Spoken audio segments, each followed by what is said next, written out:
Paris ऑलिम्पिकमध्ये भारताला चौथं मेडल. पुरुष हॉकी टीमनं जिंकलं कांस्य पदक. कर्णधार हरमनप्रीत सिंगचे 2 गोल ठरले निर्णायक.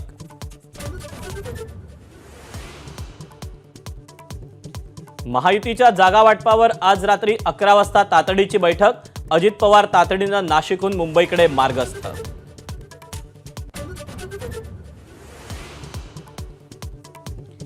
मवियाचा मुख्यमंत्री पदाचा उमेदवार निकालानंतरच ठरणार. दिल्लीतील मविया नेत्यांच्या बैठकीतली इनसाइड स्टोरी माझावर. जागा वाटपावरही चर्चा.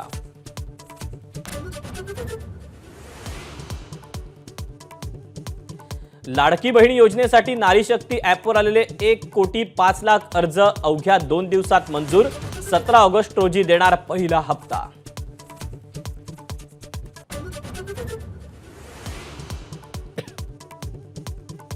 मोठा गाजावाजा होत असलेल्या लाडकी बहीण योजनेवरून सुप्रीम कोर्टाकडून राज्य सरकारची खरडपट्टी.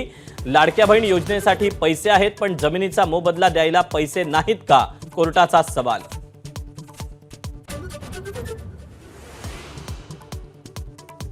बोगस संशयित दिव्यांग प्रमाणपत्र मिळवून नोकरी मिळवणाऱ्यांचा पर्दाफाश. 400हून अधिक बोगस दिव्यांग कर्मचाऱ्यांची यादी एबीपी माझाच्या हाती.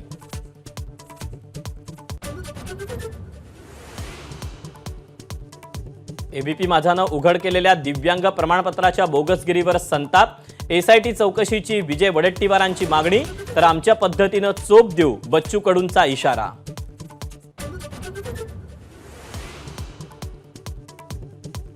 वक्फ बोर्ड सुधारणा विधेयक संसदेच्या संयुक्त समितीकडे. मुस्लिम महिलांसोबतच बिगर मुस्लिमांनाही मिळणार प्रतिनिधित्व. धार्मिक स्वातंत्र्य आणि घटनेवर हल्ला, काँग्रेसचा आक्षेप.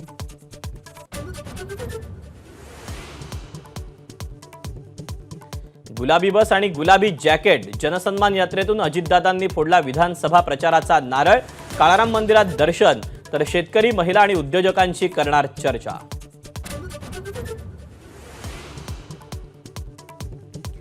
राज ठाकरे मराठवाडा दौरा 2 दिवस आधीच आटोपता घेणार. हिंगोलीत जेसीबीतून फुलांची उधळण करून स्वागत.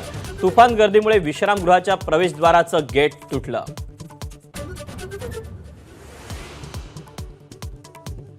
आमदार बच्चू कडू यांनी ई रिक्षा कंपनी अधिकाऱ्याच्या कानशिलात लगावली. दिव्यांगांना दिलेल्या ई रिक्षा पहिल्याच दिवशी बंद पडल्यानं उगारला हात.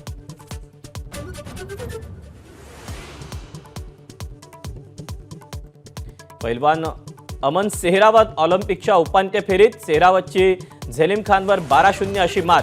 अमन सेहरावतची उपांत्य फेरीची कुस्ती आज रात्री.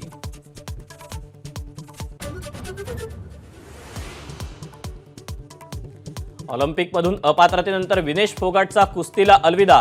रौप्य पदकासाठी स्पोर्ट्स कोर्टातल्या अपिलावर लवकरच निर्णयाची शक्यता.